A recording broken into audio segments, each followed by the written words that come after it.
All right then. Well, good morning, everybody, and welcome at this webinar on a Tuesday this week. Let's see, Tuesday, November 26th. We have our in the US. We have our Thanksgiving holiday coming up, for which we're obviously very excited to meet with family. For those of you in the US that will be celebrating Thanksgiving as well, I wish you some great days, and don't eat too much turkey. All right, so today we're going to be talking about huge time savings and how we can efficiently configure a safety PLC application program. And I'll be running a demo as well with our exSILentia software on how that can be done.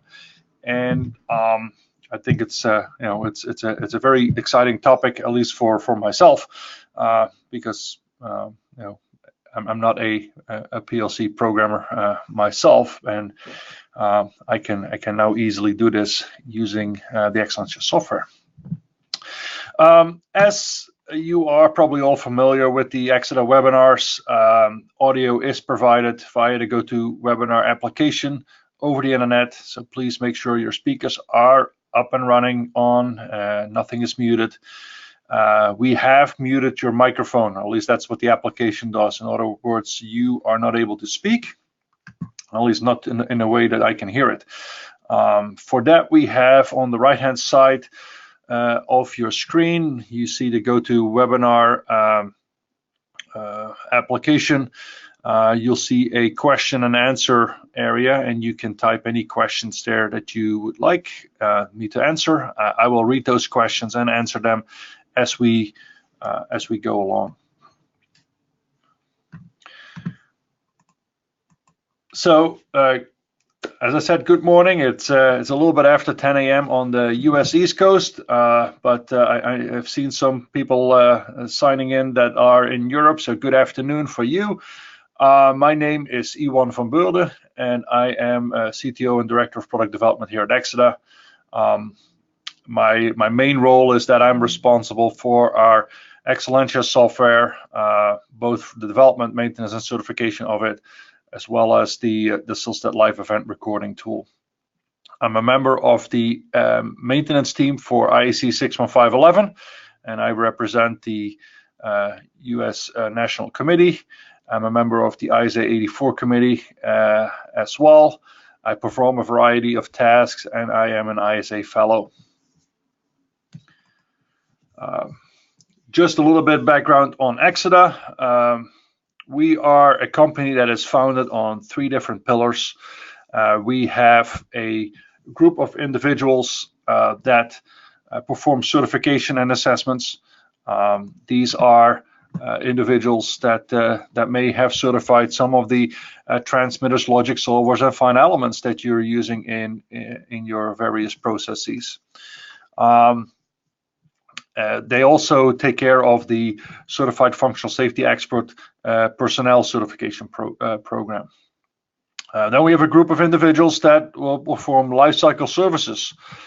Think of anything from the PHA all the way to decommissioning, documenting, proof tests, procedures, do SIL verifications, layer protection analysis, anything that fits in the safety lifecycle, as well as in the alarm rationalization lifecycle and the cybersecurity lifecycle. So cybersecurity for industrial automation control systems. So that's what we have a group of engineers do here. And then the last group is our product group, or the group where we develop these enterprise tools like exSILentia, like some of the tools that we're supplying to manufacturers to evaluate their processes and for them to assist them to demonstrate that they are compliant with the IEC 61508 functional safety lifecycle and standard in general. So that is exida. A little bit of background, and as we're talking about exSILentia specifically today, I am located in that products group, in that enterprise tools group. Within exida, we have a variety of offices around the world with a wide range of projects. going from process industry to machinery industry to nuclear industry to the automotive industry. And all those projects, we look at functional safety, we look at cybersecurity, as well as alarm rationalization. We don't want, for example, that check engine light to come on too often in that car. So with that, let's dive into the meat of today's webinar. We're going to look at the IEC 61511 application program design requirements specifically, and then from that start to conclude what we need to do with regard to developing an application program for our safety PLCs. So let's take a step back and let's look at the IEC 61511 lifecycle. And I assume that most of you are familiar with this. It provides a guideline as to how you can assess and mitigate risk in a process by analyzing the problem, designing the solution, and then verifying that the solution solves the problem and tracking its performance. And you could argue that that talks about the analysis phase, the design and implementation phase, and the operational phase. And throughout the life cycle, we see various tasks that occur continuously, like verification of completion of every step. We see that the life cycle structure and planning is in place, as well as functional safety management and the assessment and auditing that needs to be done to make sure that we follow our processes correctly. If we focus on the design and implementation phase, there's a couple of tasks that we need to perform. We need to do a SIL verification, where we look at the problem as stated in the safety requirement specification, the problem being, hey, there is a hazard, and that hazard has a risk that needs to be reduced. We need risk reduction. And that risk reduction is expressed in the safety integrity level, and we need to figure out a way to detect the hazard and bring the process to a safe state. Now, typically that means we design a safety instrument function. So we just need to design those functions and make sure that we achieve the target risk reduction, and that latter part is then done as part of the SIL verification. Once we have the SIL verification completed, we document all the detailed requirements for our design that need to be implemented. And within exida and the exSILentia software, we make that a separate document from the, let's say, process SRS. So we identify two SRSs. The first SRS is the process SRS that documents all the requirements from the analysis phase. And then the design SRS basically documents the requirements on how you need to build the system. With regard to installation, startup, maintenance, etc. And part of that SRS, that design SRS, is also going to be the relationship between inputs and outputs. It's also going to be time delays that you need to account for, and so on. And all that then leads to our development of our safety logic, or as IEC 61511 calls it, the application program. Some of my friends in the industry like to emphasize that when it comes to a safety PLC, we're not really programming, we're just configuring. Yes, that's correct, but in the terminology of IEC 61511, we call it the application program. So we need to configure that application program or that safety logic for the safety PLC, so that that we can execute the functions as we have designed them as part of the SIL verification step. And in here, obviously, I'm focusing on safety PLCs. Obviously, there's many ways that you can implement safety instrumented functions. We can talk about relay logic. We can talk about simple trip alarms. One function in the box, so to say. But for this concept, we're looking at larger projects where we have bigger safety instrumented systems that are all based on safety PLCs. So if we look at the IEC 61511 standard, we will see that there's a set of detailed requirements with regard to the development of the application program. And actually on the slide you can see that clause 12 in the standard, SIS application program development, that's where we get that application program name from, is the clause that we're talking about. And what I did here, I took basically a screenshot of the pages in the standard that talk about the application program development. And you can see that's almost a total of 5 pages with requirements with regard to how you develop the application program. And those requirements can be divided into a set of subcategories, general requirements, application program design, application program implementation, requirements for application program verification, both review and testing, and requirements for application program methodology and tools. And it shouldn't come as a surprise that when we talk about functional safety, we always have the roles and responsibilities that we need to define. We always have that aspect of the functional safety management, but as you can see, there's specific requirements here as well for the tools that we use and the methodology that we use to come up with our application program. And the objective, of course, is to mitigate against any potential systematic issues. We want to mitigate against any potential problems that we're designing into our application program. So the requirements emphasize, among others, that the program originator must be documented. So we need to know who developed the program, not to assign blame, but if we have a question, we know who to go and ask. The traceability to the design requirements must be included. So why did we implement certain functions and how did we do that? Each SIF and SIL must be identified. The logic solver inputs and outputs must be identified. We need to have version control and history of changes, and that needs to be documented. And the program must be modular with limited complexity, easy to test, and have a one-to-one mapping with the hardware. So those are just a couple of requirements. Now, some of these kind of go into the hardware itself. What is the logic solver that you're buying capable of? How do you, design a program? But I've seen many application programs where let's say a single input came in and I needed to flip through 3 separate screens to understand the error checking that was done on the signal to determine the health of the signal, etc. And that if that was just for one individual signal, it can become pretty complex when you have a larger safety and cemented system. So we need to make sure that someone who's looking at this can really understand what we're doing.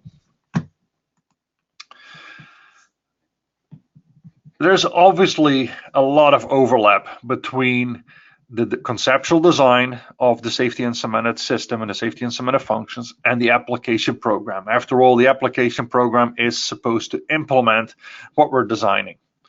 So during the SIL verification or part of the conceptual design, we specify a lot of information which forms the basis of the application program.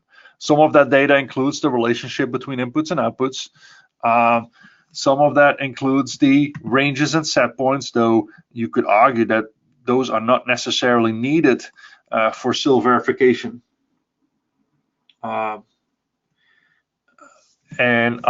Trip directions, high or low, trip delays, and maintenance overrides. Those are all things that you should address as part of your design. And also, well, not necessarily part of your SIL verification, but quite often we're dealing with auxiliary inputs and outputs. Quite often we have extra actions that we want to take, or we may have variables that we want to communicate. All that needs to be specified as part of your input to the application program. So once the argument here, or the concept here, is that if we do the design calculation with a software tool and have all information of relationship between inputs and outputs stored electronically, then why don't we leverage the fact that we have that information available in a digital format and just simply automatically create the application program? Why should we generate a report that people then use to interpret and develop the application program from scratch? So that's kind of the premise here. So how do we go from conceptual design to application program?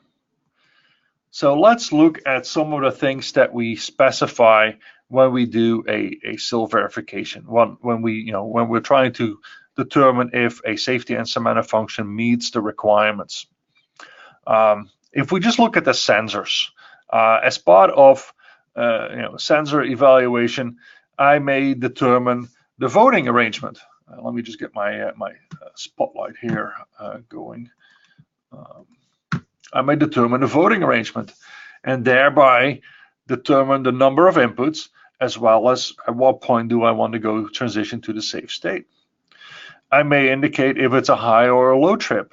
Now that is typically necessary in SIL verification because failure rates get classified accordingly, but that is obviously also essential in our application program. Do I implement external comparison, or do I have a deviation alarm? And if I do, well, what's the tank that I'm comparing with? That may be information I'm recording, as well as how does my system handle out of range signals?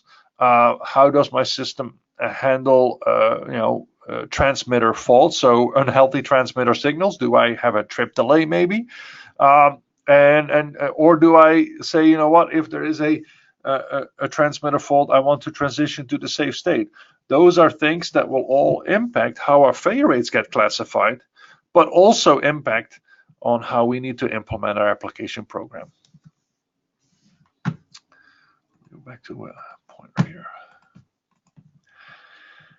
In addition, often we are able to specify tags and associated ranges with the application, with the conceptual design. And here we have a couple of tags with the ranges specified. We see it's a low trip.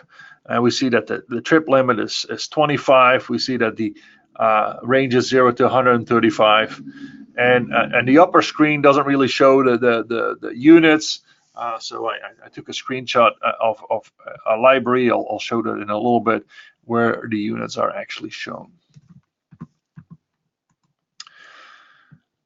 Now, another aspect in our SIL verification is that we need to specify the logic solver. So what system is taking the inputs and performing the configured algorithm, executing the application program and driving the outputs. We may have multiple systems at different locations of our plant. So in this example, I just named it BMS, but maybe I have a separate system that is looking at the tank farm. Maybe there's a separate system that is looking at our steam turbine. Maybe there's a separate system that is looking at the power plant in general, and so on. So in many systems, you can identify what the target logic solver is to uniquely identify that. And then lastly, when we look at our SIL verification, we will document the outputs, the fine elements. And though the voting in fine elements is typically not something that happens in the application program, that is really depending on how you put, if we talk valves, how you put the two valves in this case in the process. Are they in series? Are they parallel? Is it close on trip? Is it open on trip? So the voting itself is not really relevant for the programming of the logic solver, but the number of output channels is. And similarly, we may have tags and we may have actions specified as part of our fine element configuration. So that is all part of your standard SIL verification. This is information that we need to record. You could argue maybe the tags not, but most of this information that we look at is standardly documented as part of SIL verification. So we have it available in electronic format. Some other requirements that we need to document are things like maintenance overrides. How do we want to handle that? How do we want to handle bypass management? How do you want to do startup overrides? Is there a trip delay? Are there any auxiliary inputs, both physical as well as parameters based? And do we need to follow a certain shutdown hierarchy? All that can be documented as part of your design SRS that will then also be input into how the application program is developed. That was specific to the input area. If we look at the outputs, now we may have auxiliary outputs, either physical signals or parameters that that transfer between systems, and these can all be specified as part of your design, or need to be specified as part of your design SRS, because someone needs to implement this in the application program, be it electronically, with a click of a button, or manually. This information needs to be implemented, so you need to document the requirements somewhere.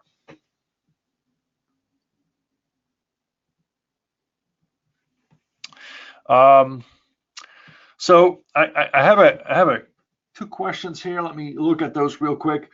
A PLC will include a majority of non-SIF loops. So the systems that that I'm kind of talking about here, we're assuming a separate safety system, trip system, ESD system from the basic process control system. So typically we would expect the safety PLC to not have, let's say, common control loops. Now, sometimes there may be some interlocks that don't really have risk reduction requirements in them included in the safety PLC. But in general, the systems that I would envision are your typical controllers, part of the safety instrumented system, your safety logic solvers.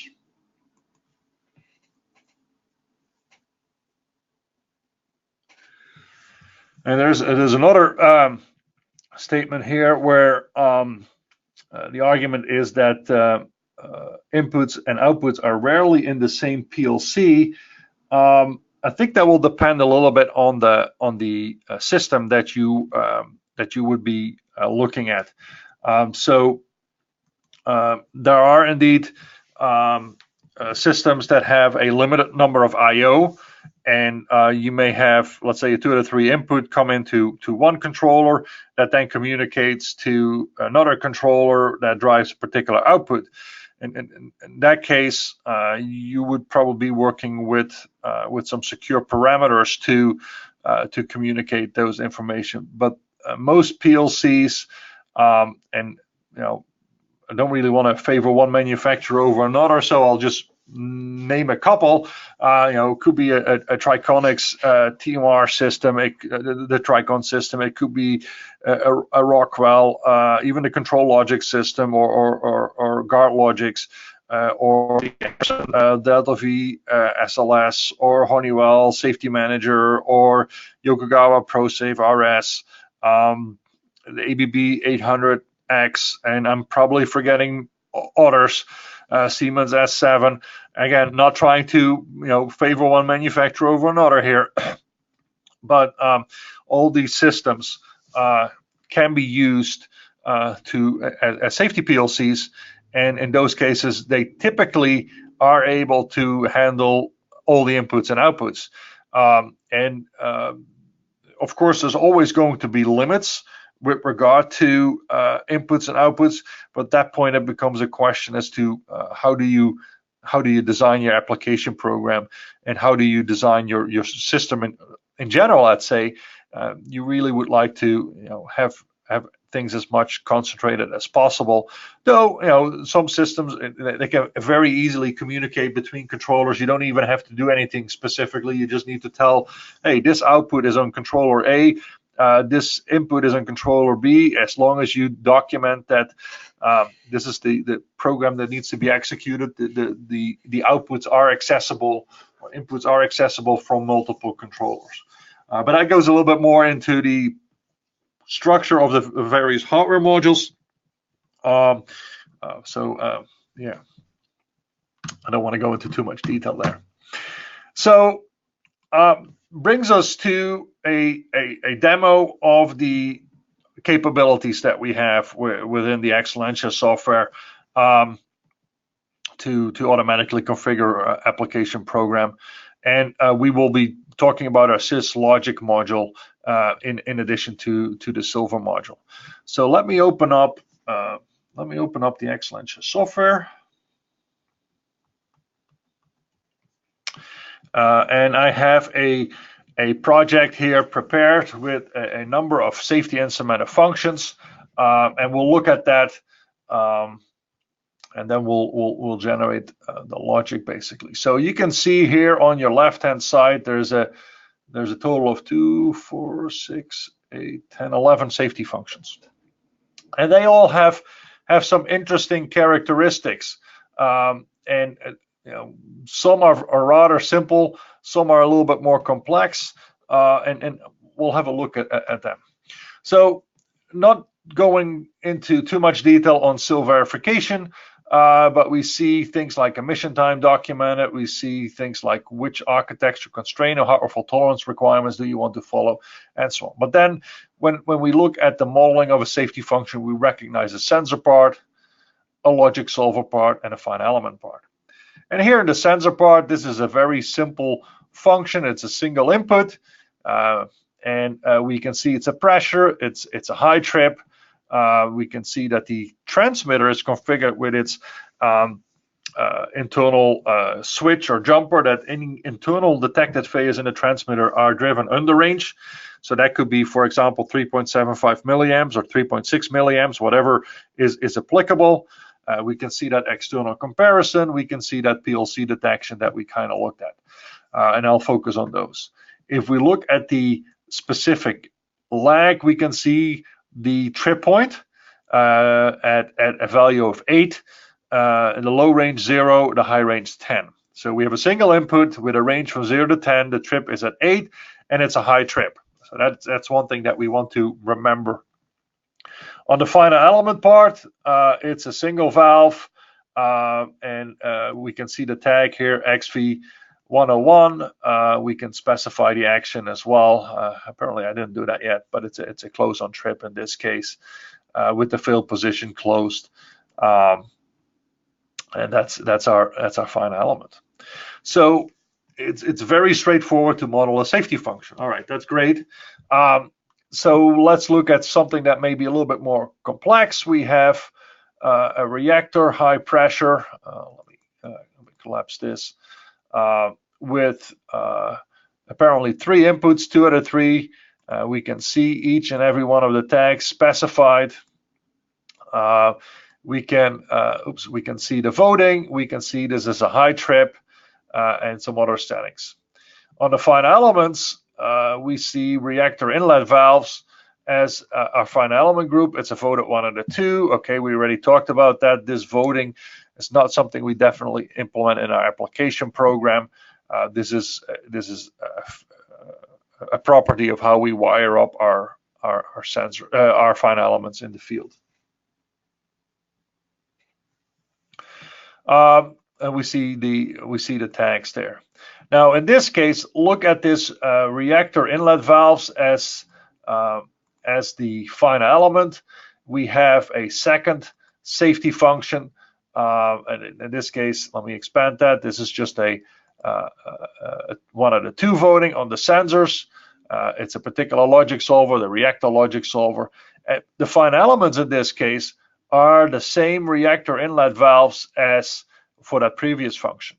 And I can prove that to you by simply adding my first name to the description, and you can see it adds that in both locations. Now, why am I pointing this out? So within this tool, we identify if there's any common equipment between safety functions. Allows you to do 2 things. Number 1, it allows you to efficiently do your modeling of your your safety instrument functions. You don't have to reconfigure things multiple times. You don't have to make the same selections multiple times. if I need to make a change to this because one function is a SIL2, the other function is a SIL1, and I need to change my proof disinterval to meet the SIL2 requirement, it automatically means that my SIL1 function is going to be updated. So that's one of the nice things here. And you'll actually see that this third function has that same reactor inlet valves. So that's a feature that we have in the tool to benefit you when you do SIL verifications. So that is in a very quick summary how we can document the SIL verification in our exSILentia software, and how we can see certain aspects that are important for our application program. So let's go to the next step in the life cycle, and that is documenting the design requirements. And we can look at that for each function separately, and we can see the tags, for example, that are included. We can see only auxiliary inputs, in this case none, but we do see an auxiliary output here. So apparently this triggers a certain ESD signal as well, in addition to operating this valve. And there's also a delay timer on that valve.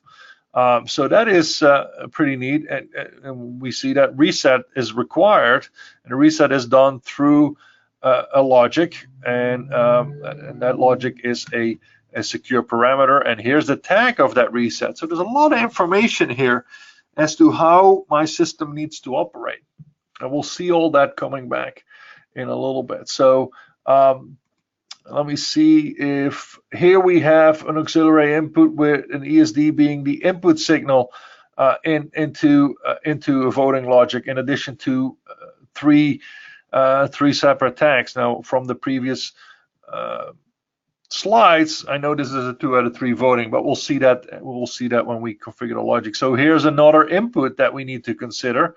Here's another reset that we need to consider, and well as the single output. So you can see, and there's the ability to document many more things than I'm focusing on here.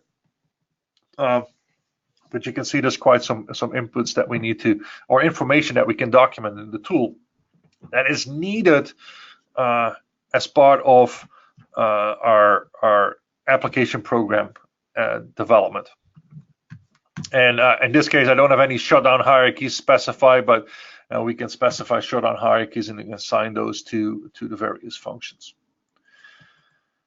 So that is stuff that we need to do regardless of us wanting to automatically generate application program. We need to document the SIL verification. We need to document the requirements on our application program.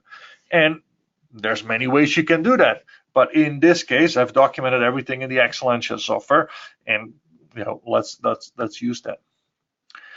Before we go into the SIS Logic module, let's look at what we created. I always like to create a cause and effect matrix because it helps a lot of people visualize what we have configured so far. So if I generate a cause and effect matrix and I include all my functions here, and I'm saving that file, it's an Excel file that is being generated. It's opening up on a separate screen, so let me pull this over. And what we can see here, if I focus on the bottom part, we can see the inputs, we can see the outputs that are being driven. Now, we can also see, if we start with the one at the bottom here, we have a total of 3 separate functions, and I can just see those separate functions because I know the first one was a pressure, the second was a temperature, and the third one was a flow. But you can also see that there's an action over those signals documented here. You can see the ranges documented, you can see the trip points documented, and if it's a high or low trip, and the units as well. But we can see that for these 3 functions, we're operating the same fine elements. That is kind of what we were talking about earlier, right? When I said these are the same fine elements that we're operating with the same function, and we can see that directly in our cause and effect matrix. We see the tags here, XV101, XV102. We see even the reset information. We see if it's an energizer trip or de-energizer trip. So in this case, no, it's not an energizer trip, therefore it's de-energizer trip. We see a delay timer in seconds, 2 minutes, 120 seconds. So all that information is shown in the cause and effect matrix. What you see here in the gray color scheme is that in addition to the XV101 that we wanted to exercise as part of our safety instrument and function, we had an auxiliary output that we called ESD101. And you can see that show up in the cause and effect matrix. Same thing for the second function. We had a 2 out of 3 over 3 pressure transmitters. They were low trips. The range 0 to 135, and the trip point is at 25. But there was a separate input, an ESD201 input, that will also trigger that same function. So we can see that in the cause and effect matrix already. So if we use this information, this is what we just configured, or this was what we specified as part of our SIL verification. This is what we specified as part of our design SRS. If we use all this information to automatically generate an application program, that's going to save a tremendous amount of time. So let's do that. So what I'm going to do is I'm going to the SIS Logic, and in this case I'm going to show how this works for a Delta V system. In this case, we have 2 target platforms, either Delta V version 13 or Delta V version 14. Talk to the Emerson people, they can tell you exactly what the difference is between the two. From our perspective, I know the difference is that Delta V 14 handles a separate monitor and a separate effect block, and in Delta V 13 we have a, let's say, a CAM block, a cause and effect block that we use. I'm going to leave it at Delta V version 13 because I'll show you how this generates an application program, and the virtual machine that I have is a version 13 machine. So that's why I need to use that as a target platform. There are a couple of parameters, not that many. How many SIFs do you want per SIS module? So within the Delta V system, in this case, there are a number of, let's say, logic sheets that are named SIS modules, and you can indicate how many SIFs you want per SIS module. The 0 option here indicates that it's all up to the system. There's no hard limits that you want to consider. The program that will generate the logic will figure it out. You can use composite blocks, and I have not configured any composite blocks here, but instead of using a standard analog input block, you could use a composite block that contains that analog input block, but maybe some extra stuff as well. Those are typically defined on a project level, but we can specify that here, that we basically want to replace every analog input block in a 2 out of 3 voting scenario with this particular analog input block to maybe force a particular degradation system. In addition, there's a separate voter degradation specification capabilities, and again, I have not pre-populated anything here, so let's just simply collapse that. I can also define user-defined engineering units just to make sure that if there are some units that are not by default in the Delta V system, I can address those. But all that is kind of set up, and you need to be a little bit familiar with the Delta V system to understand and define these.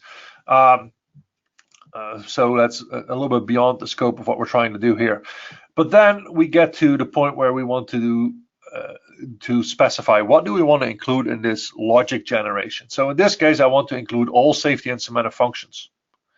I also want to generate one output file. So I want one file that I can use as my basis for my application program. If at some point in the future I need to make changes to one of the safety functions, I could just simply say I want to have only this safety function included, and I want, maybe 2 separate files or one file, depending on how many SIS modules there are, and I can design the output just as I like it. But then I can click on Generate Delta V FHX file button, and it will ask me where do you want to save that file, and it's putting a timestamp on. It's 10:41 a.m. in the East Coast here in the US, so that is the timestamp that it's putting on, and I'll say save, and it's generating a file, as well as a result of all the tasks the tool did to convert this logic. All right, feel free to read all this, but let's really look at the file that we just generated. So let me open up my Explorer window, and we can see that in this particular folder, I have my presentation slides, I have an exSILentia file, I have the cause and effect matrix we just generated, as well as this FHX file that we just created. And in combination with that, there's a log, and that log basically documents everything that you see here on the screen as well. So what I want to do now is I want to copy this file, copy, and then I want to go into my virtual Delta V environment, which I open right now, and I'm going to paste that file. And you can see this is the file called a huge time savings webinar, and it has the date and the timestamp. So this is the one that we just created. I can then go into my Delta V Explorer and say File, Import, and I say standard Delta V format, and I can find that file. Here's that timestamp. So this is the time that we generated that file, and just simply hit open. And the tool will import, and you will see that, maybe I should have pointed it out before, but now this power plant area has been added to the system. And if I click on that, we see that there's a total of 2, 4, 6, 8 modules generated. So I had 11 safety functions, and it has generated 8 SIS modules.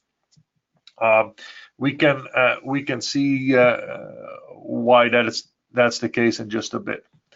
So let's look at that first SIS module, and as you can see, it's named SIF 101. So this must probably document that first safety function. So I can open this in Control Studio, and let me expand this a little bit and zoom out. Not that much. All right, this is probably a decent zoom. What do we see here? A couple of things. This module was automatically generated with Exida's exSILentia tool, exSILentia version 4.8.2. So it shows you what the version was of the software that this module was generated with. It is targeted to Delta V13. This is the project name, this is the ID number, and this is the highest risk reduction that was achieved for all the safety functions that are on this SIS module. In this case, there's only one. There's a couple of things that we see here. We see the single input, and down here you can actually see PT 101. We can click on it. We can look at some of the properties. We'll come back to that in a little bit. We see a single output. We see XV 101 right here. So that is pretty neat. But what else do we see? We see a reset. A reset was a secure parameter, and that's that symbol that you see here. We see that reset coming in this CEM block, this cause and effect block in the Delta V logic. We also see a output being generated, a parameter output being generated named ESD 101. That is exactly, let me go back to the cause and effect matrix. That's exactly what we did here. We said this is the extra output, and we a part of that first function, and we said there is a reset, and here's the reset. So that's exactly what we configured, or what we specified that our logic needed to support. If I click on the analog voter block, there's a bunch of stuff we see here. We see now PT 101 is the input. We see that we need to do something when it's a greater than. Well, what does that mean?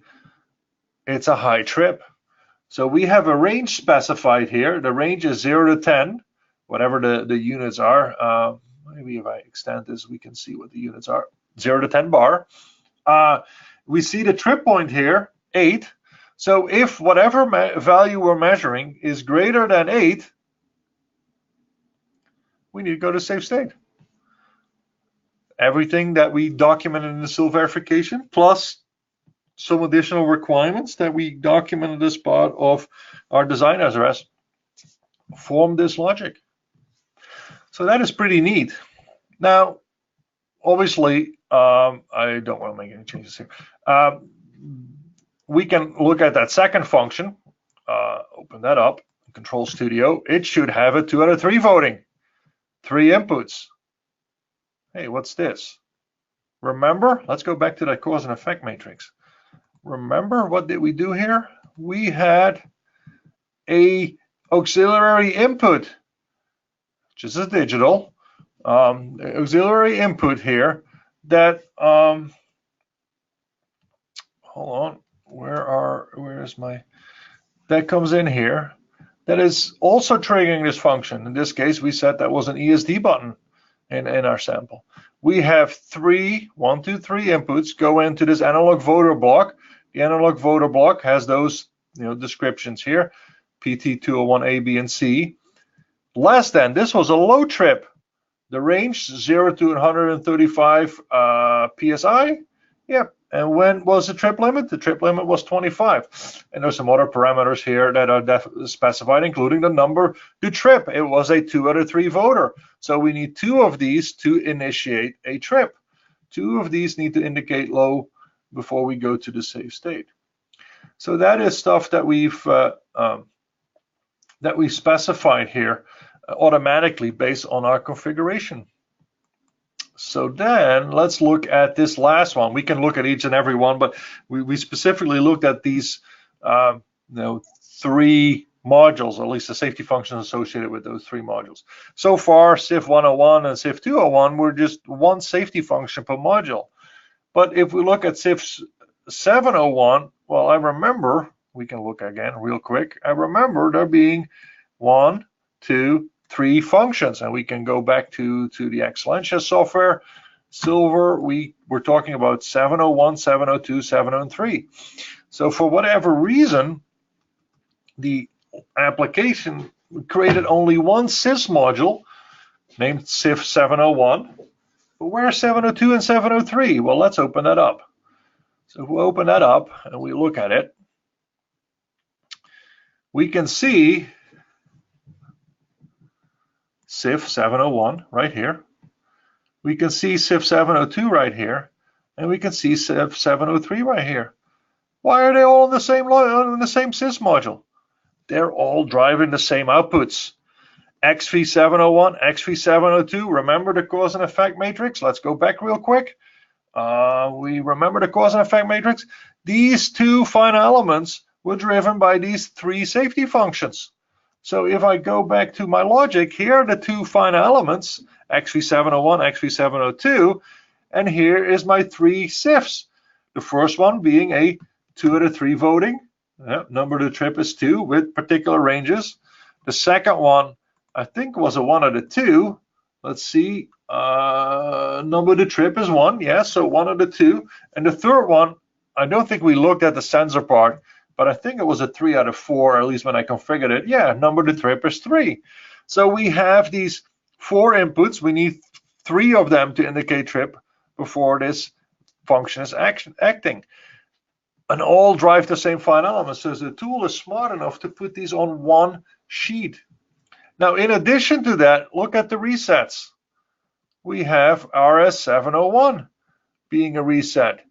That goes in right here. So we can open this up and we can see these are the inputs. They trigger both outputs. There's sometimes you see that one SIF triggers one output, the other SIF triggers another output. In this case, everything is triggered. We see all that information right in here, as well as how the resets are configured. So that is, in a nutshell, how and why the tool generated fewer SIS modules than we had safety functions, because it combined SIFs on one SIS module. Let me see real quick if memory serves me right. Does this one have multiple? No, this one is just a single. This has some other interesting aspects that that we didn't really talk about yet, but stuff that we're considering. So there's a lot of moving parts here that are all together helping define the logic solver. 601 and 602 could be interesting. So there's one module for that. Let's see what's happening in here. I was looking for a particular behavior. So we have two separate trains, train 1 and train B, and they both drive the same fine element. Okay, so again, the fine element was shared, and we put everything on one SIS mod. Now you can say in the configuration that you want 3 or 4 SIFs on one sheet, and the tool will combine it as well. Just for this, I just wanted to only combine those automatically that have shared fine elements. So that is how our SIS Logic module works. And I see a couple of questions. Let me go to those. So the first question is very good. So tool version updates can impact the application program created.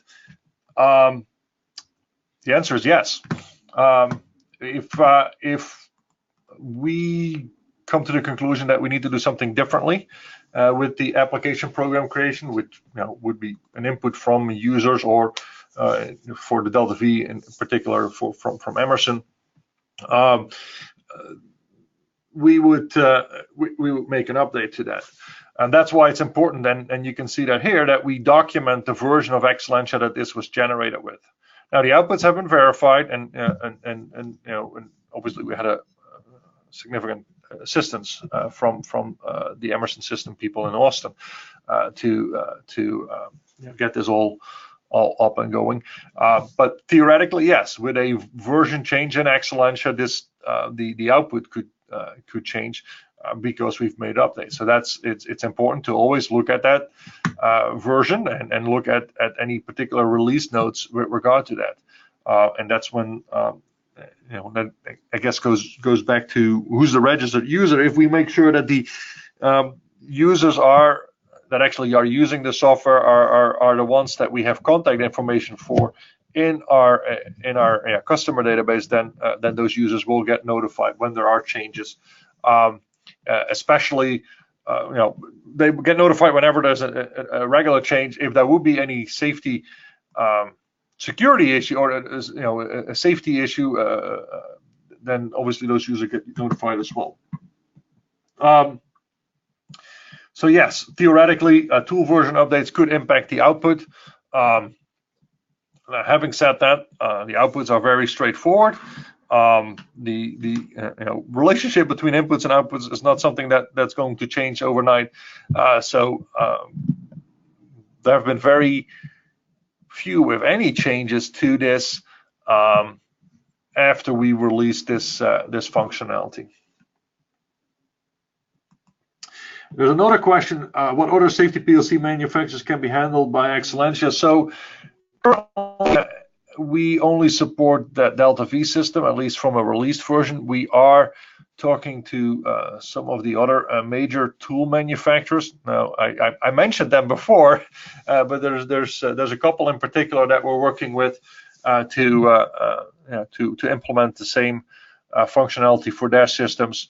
And I'll actually be I'll be in Houston the week after Thanksgiving, so that's going to be next week, and I'll have some further discussions with some of the safety PLC manufacturers to basically get their inclusion happening So we're talking with other manufacturers. Right now, it's the Delta V system that we're supporting.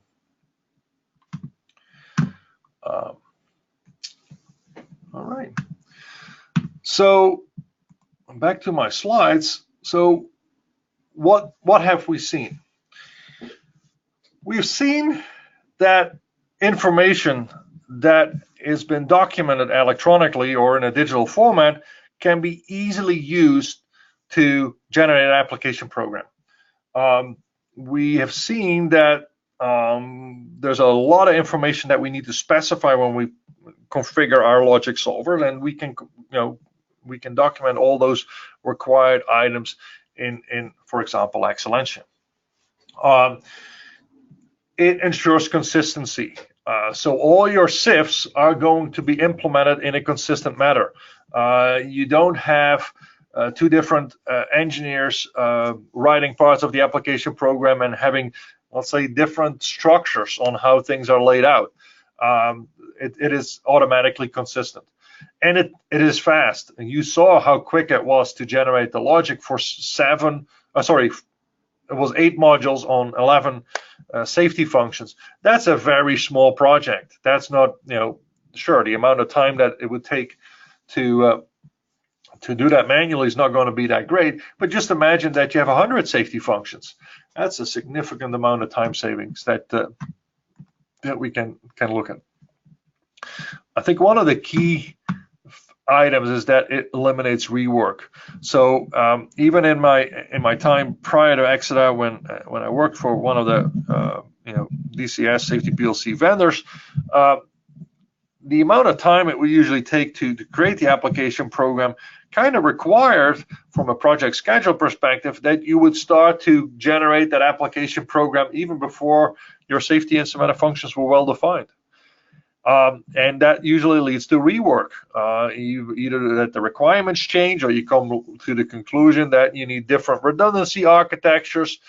And with this, theoretically, there is no rework needed, because once everybody has signed off on the SIL verification and everybody has signed off on the requirements as documented in the design SRS, you click a button and your application program is there. It impacts your project schedule, and I have an estimate on that on the next slide. We did a test case, and I don't have time to go into the test case today, but there's another webinar that is specifically automatic configuration of safety logic with Delta V SIS configurator, where we're looking at that test case, and we're comparing the amount of time needed to, and I think it's just 26 inputs, again, of a small system, where we're comparing that a small system manually versus automatically. And this is an experienced application program engineer, and that individual was able to save at least 50% of the time, and he would have saved more time if he would have read the manual beforehand. So it's there is a manual with this, and there are some things to keep in mind when you set up your SIL verification. And in this case, the test case project did not consider all those things prior to being used. So something to look at, and an interesting aspect as well as to see the amount of time savings. Just from a schedule perspective, just imagine if you can completely get rid of that SIS Logic first pass configuration. You don't have to do that anymore. You can start when all the requirements are documented. You don't have to go through a second pass. You can start when all the requirements are documented, and then you see how quick it is. So we've estimated that as the amount of time savings. We have a simple tool that we can look at how much time savings you would expect. It looks at not just the application program generation, but the entire life cycle in general. How much time savings you could have if you're using an integrated tool like exSILentia. But you just, from a schedule perspective, ignore the time savings from a financial perspective, but just look at the time savings from a schedule perspective. And for this simple project, we're a month ahead with a lot less effort. So that